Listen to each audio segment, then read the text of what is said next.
அரசியல் மற்றும் சினிமாவின் மறுவடிவம். இது உங்கள் மகிழ்த்திரை. வணக்கம். மகிழ்குமரன் மகிழ்த்திரை வலையொலிக்கு உங்களை அன்புடன் வரவேற்கிறேன். இன்றைய காணொளி முக்கியமான விஷயம், ரொம்ப முக்கியமான விஷயம். சமீபத்தில் ஒரு திரைப்பட இசை நிகழ்ச்சி, அதுக்கு குவிஞ்ச மக்களை பார்த்து அந்த நிகழ்ச்சி ஏற்பாட்டாளர்களே பயந்துட்டாங்க. அந்த நிகழ்ச்சி தடை செய்யப்பட்டதுன்றது நிற்கப்பட்டது. தடை செய்யப்பட்டதுன்னா யாரோ ஒருத்தர் வந்து டு ஸ்டாப் அப்படின்னு சொன்ன மாதிரி இல்லை. அந்த ஆர்கனைசரே காவல்துறை அதிகாரியின் அறிவுறுத்தின் பேரில் வேணாங்க இதை நடத்தலைன்னாங்க அப்படின்னு சொல்லி மன்னிப்பு கேட்டு விளங்கிட்டாங்க. என்ன நடந்ததுன்னு நீங்கள் பார்த்தீங்கன்னா, ஹிப்ஹாப் ஆதி நமக்கு நல்லா தெரியும், ஒரு பாப்புலரான ரேப் ஒரு இசைக்கலைஞர், இப்போ நடிகர், தயாரிப்பாளர் அப்படின்ற பல்வேறு பரிணாமத்தில் இயங்கிக்கிட்டு இருக்கக்கூடிய ஒருவர். அவர் வந்து தன்னுடைய படத்திற்கு விளம்பரத்திற்காக ஒரு நிகழ்ச்சி ஒன்றை ஏற்பாடு செய்கிறாரு ஃபோனிக்ஸ் மாலில். அங்கே நடக்கும் இந்த மாதிரி 2-3 தடவை. அந்த ஃபோனிக்ஸ் மாலில் சண்டே டைம்ன்றனால ஏற்கனவே கூட்டமாக இருக்கும். இது தாண்டி இவங்க இந்த மாதிரி நிகழ்ச்சி நடத்துகிற செய்தி இன்றைக்கி சமூக ஊடகங்களின் மூலமாக விரைவாக பரவியதுனால பல்லாயிரம் பேர் குவிஞ்சிட்டாங்க அந்த இடத்துல. ஸோ குவியும் போது என்னாச்சுன்னா டிராஃபிக் வர ஸ்டார்ட் ஆக ஆரம்பிச்சிது.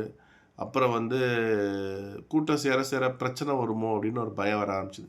அதனால் ஹிப்ஹாப் ஆதி என்ன சொல்லிட்டாருன்னா, வேணாங்க இந்த நிகழ்ச்சி வேண்டாம், இப்போ நான் நடத்த ஆரம்பிச்சுன்னா இன்னும் நிறைய கூட்டம் வரதுக்கு பாசிபிலிட்டிஸ் இருக்குது, வேணான்னு சொல்லி நிகழ்ச்சி நிறுத்தப்பட்டது. இங்கே ஒரு விஷயத்தை கவனிக்கணும். கூட்டம் கொஞ்சம் நிறைய சேரும் போது அங்கே இருக்கிறவங்க சில பேர் நடத்துக்கலாம், வேண்டாம் நம்ம திருப்பி வந்து சமூக ஊடகத்தில் நாளைக்கே சோஷியல் மீடியா ஏதாவது யூடியூப்ஸில் போட போகிறாங்க, இல்லை டிவியில் போட போகிறாங்கன்னு சொல்லி விலகி போயிருக்கலாம். அதே மாதிரி ஒரு 10,000 பேர் அந்த பகுதியிலேருந்தே குவிய மாட்டாங்க. இப்போ ஒரு 5-6 கிலோமீட்டர் சரௌண்டிங்கில் இருக்கிறவங்க பக்கத்தில் இந்த மாதிரி இன்சிடென்ட் நடக்குதுன்னா வந்து கலந்துப்பாங்க. அவங்க இத்தனாயிரம் பேர் கலந்துக்க மாட்டாங்க. இப்போ இத்தனாயிரம் பேர் கலந்துக்கிறாங்கன்னா அவங்க அந்த குறிப்பிட்ட லிமிட்டை தாண்டி வெளியிலேருந்து நிறைய பேர் வந்திருப்பாங்க. ஒரு 20 கிலோமீட்டர், 30 கிலோமீட்டர், 50 கிலோமீட்டர், 60-70 கிலோமீட்டர் கூட தாண்டி இருந்து உள்ளே வருவாங்க அந்த நிகழ்ச்சியை பார்க்குறதுக்கு. பார்த்துட்டு அந்த ஈவினிங் இது பண்ணிட்டு போகலான்னு வந்திருப்பாங்க. இங்கே இதுதான் ஒரு சிக்கலை உருவாக்குது. இது வந்து ஒரு படம் வந்து ஒரு முன் நிகழ்ச்சி, அந்த முன் நிகழ்ச்சிக்கு இவ்வளோ பெரிய கூட்டம். அப்படியே வந்து அவங்களுக்கு என்னென்னா, எனக்கு இப்பயே பார்த்துடணும், இந்த செகண்டே பார்த்துடணும், இது நேரடியாக பார்த்துடணும். ஏன்னா இவ்வளோ அவங்களுக்கே நிறைய இன்கன்வீனியன்ஸ் இருக்கும். அவ்வளோ டிஸ்டன்ஸ்லேருந்து ட்ராவல் பண்ணிட்டு வரணும், ஒரு சண்டே ஈவினிங் அது என்ன ஸ்பெண்ட் பண்ணணும், அதை பற்றிலாம் அவங்க கவலையே படுறதில்ல இந்த யங்ஸ்டர்ஸ். இல்லை எனக்கு பரவாயில்ல, நான் வரேன், ஹவ் இன்கன்வீனியன்ட், நான் அதை பற்றி இருந்தாலும் எனக்கு அதை பற்றி கவலை இல்லை, எனக்கு இதை பார்க்கணும் அப்படின்ற மனோநிலையில் அணுக ஆரம்பிச்சிட்டாங்க. இது பெரிய சிக்கல். ஹிப்ஹாப் ஆதி அவர்கள் சில ஆண்டுகளுக்கு முன்னாடி ஒரு ஆவணப்படத்தை தயாரித்தார். ஹிப்ஹாப் ஆதி அவர்கள் வந்து அதை இயக்கலை, ஒரு இளைஞரை வச்சு ஒரு ஆவணப்படம் ரெடி பண்ணார், தமிழ் மொழியோட எழுத்துக்களோட வரலாற்றை பற்றி. அது வந்து யூடியூப்லேயும் ரிலீஸ் பண்ணாங்க. அந்த ஆவணப்படத்தை பற்றி வெளியிட்டு வந்து தரமணியில் இருக்கக்கூடிய ரோஜா முத்தையா மன்றத்தில் நடந்தது. நான் போய் கலந்துக்கிட்டேன். ஏன்னா அதுவும் இதே மாதிரி ஃப்ரீ கால் தான். நான் நியூஸ் பார்த்து போய் கலந்துக்கிட்டேன். அந்த ஹால் வந்து ஒரு 100-150 பேர் பங்கெடுத்துக்கூடிய ஒரு ஆள் தான். அந்த ஹாலில் அந்த இடம் நிறைஞ்சுது, அவள் தான். பட் அதை தாண்டி வெளியே வந்து கூட்டம் இது பண்ணுற மாதிரி ஒரு 150 பேருன்றது ஒன்று 300 பேராக மாறுற மாதிரி அப்படிலாம் எதுவுமே நடக்கலை. உங்களுக்கு நான் என்ன சொல்ல வரேன்னு புரியும். ஆனால் இங்கே இது வேளச்சேரியில் ஒரு இடத்துல நடக்குது. மக்கள் குவிய தொடங்கிட்டாங்க. நம்ம வேணால் பாப்கார்ன் வேறு ஏதாவது சாப்பிட்டு கிளம்பி போயிடுவோம். நான் இது பார்த்தே ஆவேன், அதுவும் முன்வரிசையில் போய் தான் நிற்பேன் அப்படின்னு முண்டி எடுக்கக்கூடிய திரைப்படத்தை நுகர்வு பண்டமாக பயன்படுத்தக்கூடிய, நுகர்வு பண்டத்தையும் தாங்கி போதைப் பொருளாக பயன்படுத்தக்கூடிய ஒரு மக்கள் உருவாயிட்டாங்க. இது ஒரு மிகப்பெரிய ஆபத்தை உருவாகும். நல்லா ஒரு வேளை பாருங்கள், அந்த நிகழ்ச்சி தொடர்ந்துட்டு இருந்தால் மூச்சு முட்டுறது, வேற ஏதாவது அசம்பாவிதம் நடந்துட்டு இருந்தால் என்ன ஆயிருக்கும்? அரசியலையும் இதே மாதிரி தான் கவனிக்க ஆரம்பிக்கிறாங்க. இந்த 2016 இப்போ ஹிப்ஹாப் ஆதி ஒரு மிகப்பெரிய முகமாக மக்கள்கிட்ட ரீச் ஆனது 2016. அந்த 2016 அப்போ ஜல்லிக்கட்டுக்காக ஒரு போட்ட பாடல் மிகப்பெரிய அந்த போராட்டத்திற்கும் சரி, மக்களுக்கு விழிப்புணர்வுக்கும் சரி பயன்படுத்தப்பட்டது. அந்த இடத்துல கலந்துக்கிட்ட இளைஞர்கள், அந்த போராட்டத்தை கலந்துக்கிட்ட இளைஞர்கள் மிக முக்கியமாக ஒரு விஷயத்தை பார்த்தாங்க. நடிகர் நடிகையர் அரசியல்வாதிகள் பங்கெடுத்து கொள்ளலாம். ஆனால் நீ நடிகர் நடிகையாக இங்கே பங்கெடுத்துக்கூடாது. அரசியல்வாதி யாருமே இந்த அரசியல் கட்சிக்காக இங்கே பங்கெடுத்துக்கூடாது. காங்கிரஸ்கார வாங்க, பிஜேபிக்கார வாங்க, திமுக காரங்க வாங்க, அதிமுக காரங்க வாங்க, பொது உடைமை தந்தது வாங்க, நாம் தமிழர் வாங்க, யார் வேணாலும் வாங்க. ஆனால் அந்த கட்சிக்காரனா இங்கே வரக்கூடாது.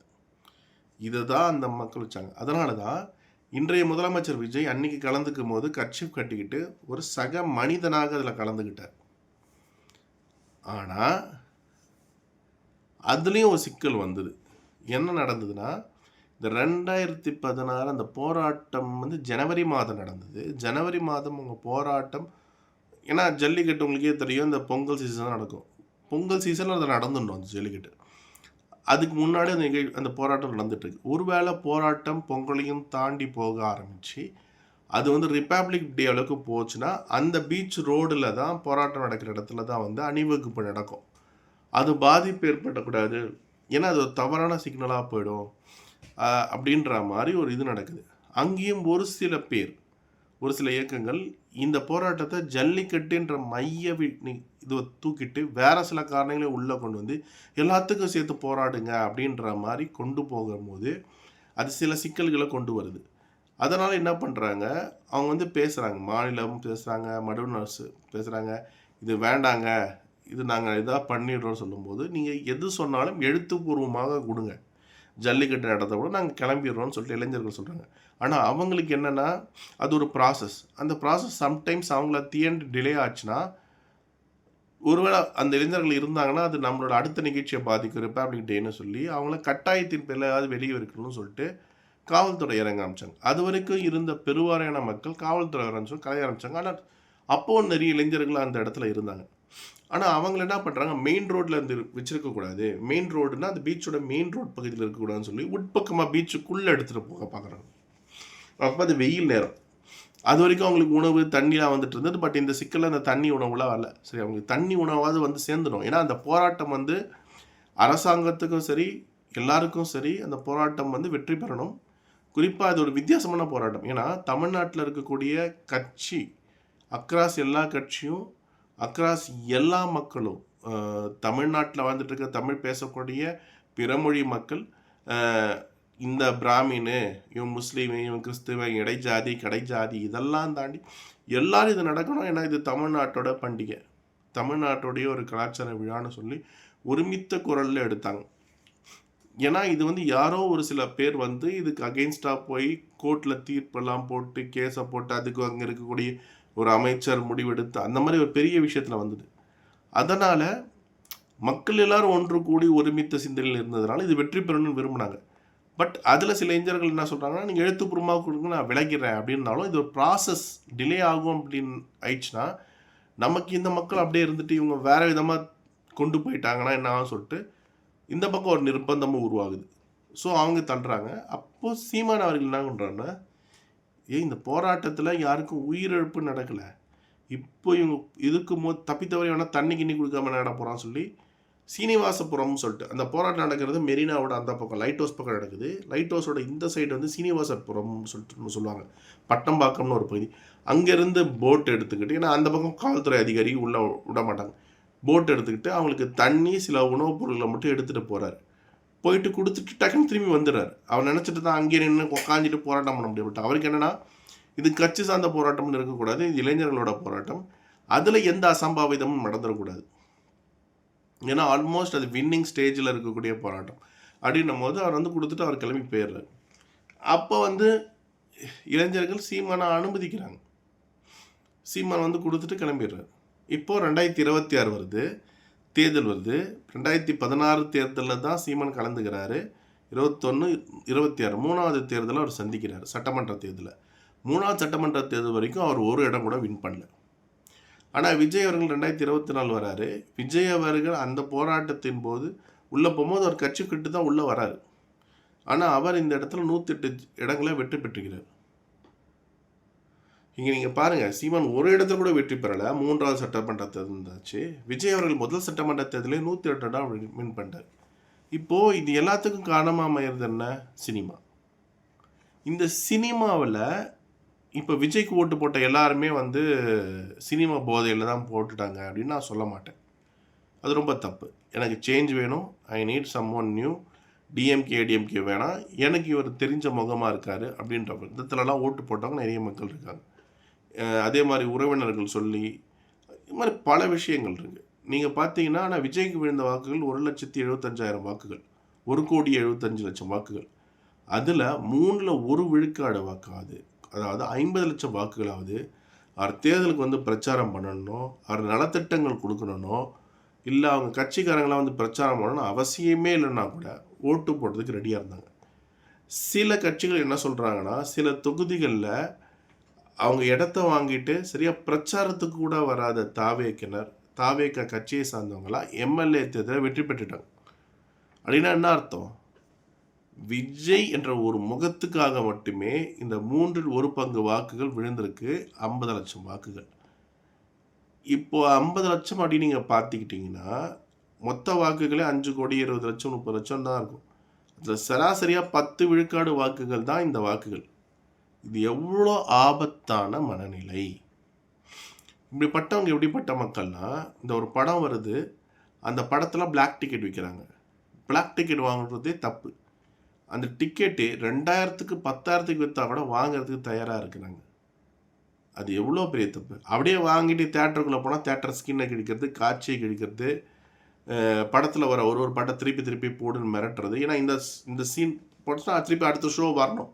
ஒரு பார்ட் இன்க்ரீஸ் பண்ணால் அவங்களுக்கு பிரச்சனை. ஸோ இந்த மாதிரிலாம் நிறைய செய்திகள் நடக்குது. இன்னொன்று அது ஒரு சினிமா ஷோக்கு வந்து ஒரு காவல்துறையே வந்து நிற்கிறாங்க அந்த இடத்துல மக்களாக பாதுகாக்கணும்னு. தேவையே இல்லை. 200 பேர் ஒரு ஷோக்குன்னா 200 பேர் வந்து படம் பாருங்கள், 200 பேர் திரும்பி போங்க. அதுக்கு எதுக்கு ஒரு 2 போலீஸ் வெளியே நிற்கணும்? ஒரு தேட்டருக்கும். தமிழ்நாடு பூரா 800 தேட்டர்ஸ் இருக்குது. அப்போது என்ன சிக்கல் இது வந்து நம்ம வந்து கொண்டு வந்திருக்கான்னு பாருங்கள். இந்த பொறை மக்கள் ஓட்டு போடுறதுலையும் அதே அடிப்படையில் தான் ஓட்டை போடுறாங்க. அப்போ எவ்வளோ ஆபத்தான சிக்கலாக வருது. அதுக்கு தான் நான் இத்தனை இன்சிடென்ட் சொல்லிட்டு வந்தேன். எவ்வளோ கனெக்டிவிட்டி இருக்குன்னு பார்க்குறேன். ஹிப்பாபாதின்ற ஒரு இசைக்கலைஞர் தன் படத்துக்காக வர கூட்டத்தையும் அவர் தமிழ் மொழிக்காக போட்ட ஆவணப்படத்துக்கு வந்த கூட்டத்தையும் ஒப்பிட்டு உங்ககிட்ட காட்டினேன். ஜல்லிக்கட்டு போராட்டத்தை எப்படி இளைஞர்கள் அணுகுனாங்க, ஆனால் கடந்த 10 வருஷம் தாண்டி அந்த இளைஞர்களில் வந்து இது பண்ணியிருக்காங்கன்னு சொல்ல மாட்டேன். பட் அந்த நேரத்தில் ஸ்கூல் போகிற பசங்க இன்றைக்கி இளைஞர்களாக மாறி இருக்கிறாங்க. அந்த காலத்தில் இளைஞராக இருந்தவங்க சில பேர் இன்றைக்கி 40 வயசு தொட்டிருக்காங்க. எனக்கே 40. அப்போது என்ன மாறி இருக்குன்னு பாருங்கள். ஸோ சினிமாவை வச்சு ஓட்டு போடுறத கொஞ்சம் தள்ளி வைங்க. பாலிசிஸை வச்சு, அவங்களோட கேண்டிடேட்ஸை வச்சு, அவங்களுடைய இதை வச்சு நீங்கள் ஓட்டு போடுங்க. அப்படி பார்த்தா மட்டும்தான் அது சரியாக இருக்கும். இவர் வர்றது எனக்கு பிடிக்கல, அதனால் நான் இவருக்கு போடுறேன் அப்படின்னு ஓட்டு போட்டவங்க இருக்காங்க. அண்ணாமலை அந்த தேர்தலில் இல்லை. அண்ணாமலைக்கு ஓட்டு போட என்னால் முடியல. எனக்கு பிஜேபி மேலே கோவம், எனக்கு அதனால் அதிமுக மேலே கோவம், எனக்கு டிஎம்கே எதிர்கட்சி. நான் இப்போ என்ன பண்ணுறது? அதனால் நான் டிவிகேக்கு ஓட்டு போட்டேன். முதல்ல உங்கள் தொகுதியில் இருக்கக்கூடிய வேட்பாளர் தான் நீங்கள் பார்க்கணும். அவன் என்ன கட்சிலாம் பார்க்கக்கூடாது. இந்த வேட்பாளர் யார், இந்த வேட்பாளர் நல்லவனாக இருப்பானா, இந்த வேட்பாளருக்கு நம்ம ஓட்டு போடுவோம், இவன் நமக்கு நல்லது செஞ்சுருக்கானா, இல்லை புதுசாக தான் நிற்கிறானா, இவன் எப்படிப்பட்டவனாக இருப்பான் அப்படின்றது தேடணும். அதெல்லாம் கிடையாது. லிட்ரலி எனக்கு இந்த பார்ட்டி பிடிக்காது, அந்த பார்ட்டி பிடிக்காது, எந்த ஆளை பிடிக்காது, அந்த ஆளை பிடிக்காது என்ற அடிப்படையிலே இன்றைக்கும் நீங்கள் வாக்கு போட்டுக்கிட்டு இருக்கீங்க. அது சரி கிடையாது. நான் இவ்வளோ டீட்டெயில்டாக எக்ஸ்பிளைன் பண்ணியிருக்கேன். உங்களுக்கு புரிய வரும்னு நினைக்கிறேன். Don't consume entertainment as an addictive stuff. Don't abuse the entertainment quotient. ஆங்கிலத்தை சொல்லிட்டேன், தமிழை சொல்கிறேன். போதையை போல பொழுதுபோக்கை நுகராதீர்கள்.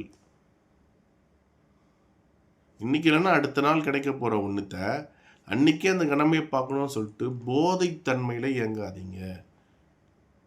அதை வச்சு தீர்மானித்து ஒரு நாட்டோடைய அரசியலையே கொண்டு போகக்கூடிய ஒன்றுத்த அதே தன்மையில் அணுகாதீங்க அப்படின்றது தான் இந்த வீடியோவோட நோக்கம். நன்றி, வணக்கம். அனைவருக்கும் வணக்கம். நம்ம சேனலுக்கு சப்ஸ்கிரைப் பண்ணுங்க. இது உங்கள் மகிழ்திரை.